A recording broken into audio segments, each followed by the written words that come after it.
Well, the world and its double is how we styled this. This is simply a high visibility, flashy way of reminding people whose eyes fall upon that text that the world has a double. The world is not entirely or completely what it seems to be. Culture, and by culture I mean any culture, anywhere, anytime, gives you the message that everything is humdrum, everything is normal. In other words, culture denies experience. You know, we all have had, and even a population of non-psychedelic people have had prophetic dreams, intimations, unlikely strings of coincidences, all of these sort of things. These are experiences which cultures deny. Cultures put in place, I'm sure you've heard this word, a paradigm. And then what fits within the cultural paradigm is accentuated, stressed, and what doesn't fit inside the cultural paradigm is denied, marginalized, argued against. And we live at the end of a 1,000-year binge on the philosophical position known as materialism in its many guises.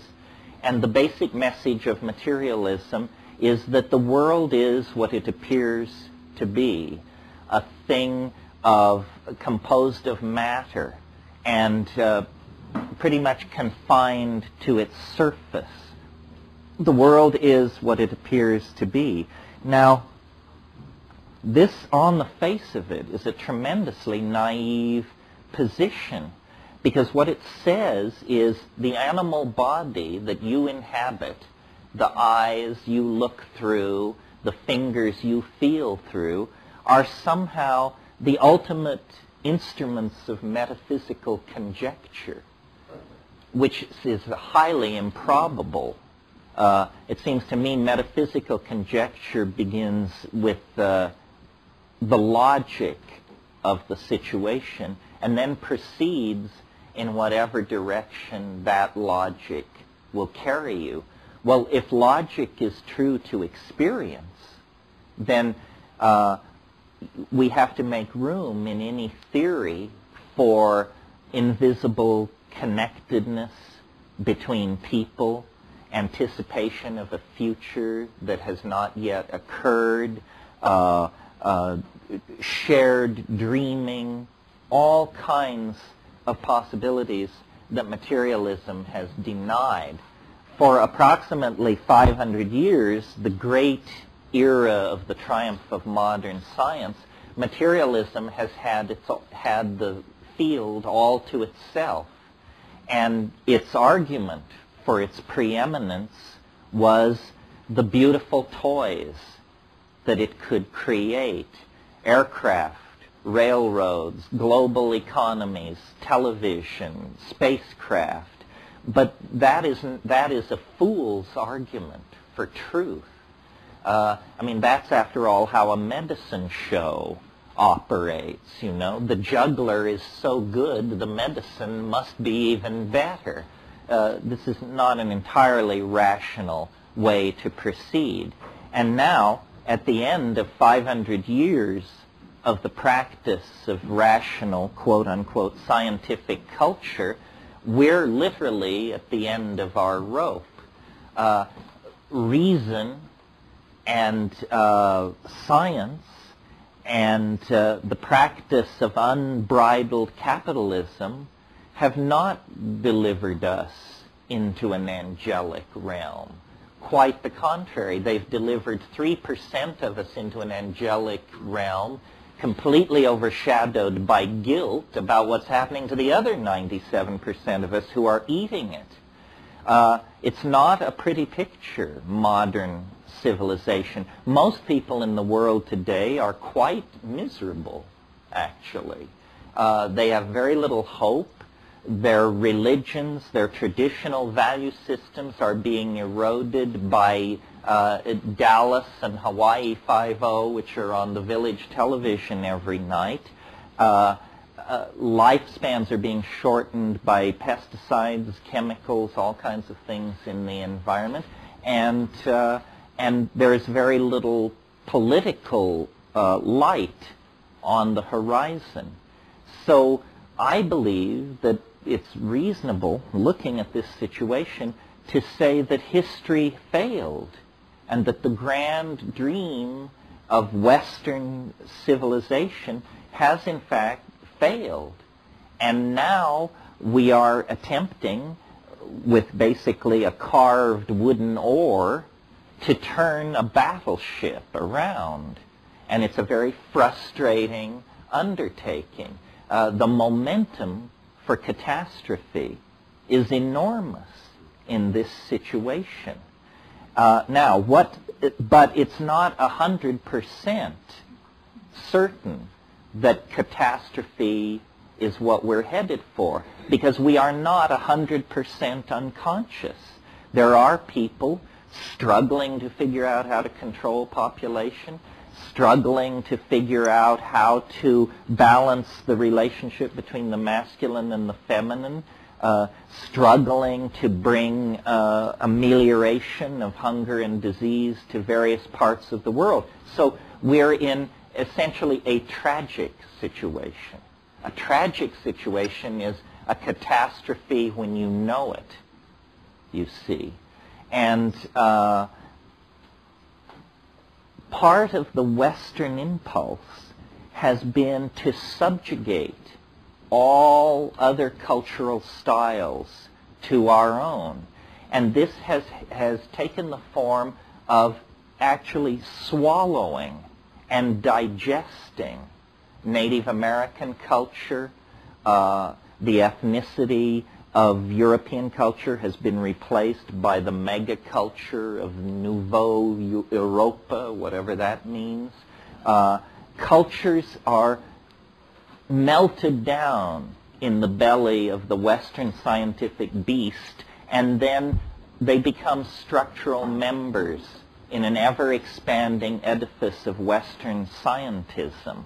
However, the psychedelic experience, as practiced by shamans in many, many parts of the world, is apparently a bite too large to swallow. Psychedelics arrived on the Western agenda only about 100 years ago, when German chemists brought peyote to Berlin and extracted mescaline. And for the next 50 years, up until about 1945, 55 years make it, very little happened. Mescaline did not, though it was taken by Havelock Ellis and William James and F. Weir Mitchell, and it did not spawn a craze. It did not influence large numbers of intellectuals particularly. Then in the 40s, LSD was discovered. In the 50s, DMT and psilocybin were discovered. And then in 1966, all these things were made illegal. There was no real opportunity for Western science to grapple with these things before they were decided to be too hot to handle, made not only unavailable to people such as you and I, ordinary people, but taken off the agenda of scientific research. In the Middle Ages, the church forbade dissection of human bodies, and medical students would visit battlefields and the gallows at night and steal the bodies of victims of war and executed prisoners in order to learn human physiology.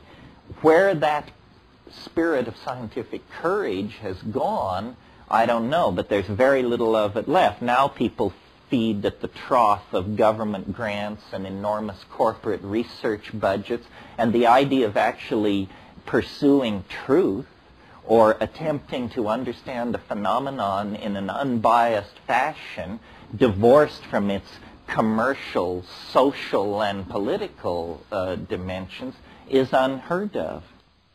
On hallucinogens and boundary dissolution. If you look at thousands of these experiences, they dissolve boundaries. They dissolve boundaries between you and your past, you and the part of your unconscious you don't want to look at, between you and your partner, between you and the feminine if you're masculine, and vice versa, between you and the world. All the boundaries that we put up to keep ourselves from feeling our circumstance are dissolved. And boundary dissolution is the most threatening activity that can go on in a society. People meaning government institutions, become very nervous when people begin to talk to each other. Yes, the whole name of the Western game is to create boundaries and maintain them. The church and the state, the poor and the wealthy, the black and the white, the male and the female, the young and the old, the gay and the straight, the living and the dead, the foreign and the familiar. All of these categorical divisions allow a kind of thinking that is completely cockamamie. After all, reality is, in fact, a seamless, unspeakable something. And we understand that to perceive it separately is a necessary adjunct to the act of understanding. But it is not the end of the program of understanding. The particulate data has to be recombined in a paradigm, a seamless overview of what is happening. And the drugs that Western society has traditionally favored have either been drugs which maintain boundaries or drugs which promote mindless, repetitious physical activity on the assembly line, in the slave galley, on the latifundia, the slave-driven agricultural project, whatever it is, in the corporate office. This is why, every labor contract on this planet, at least in Western civilization, contains a provision that all workers shall be allowed to use drugs twice a day at designated times, but the drug shall be caffeine. Now, the reason caffeine is so welcome in the workplace is because the last 3 hours of the workday are utterly unproductive unless you goose everybody with 2 cups of coffee, and then they can go back to the word processor, the widget tightening machine, or whatever they're doing, and mindlessly and happily carry on. If it were suggested that there be a pot break twice a day, you would think that civilization was striking the iceberg or something.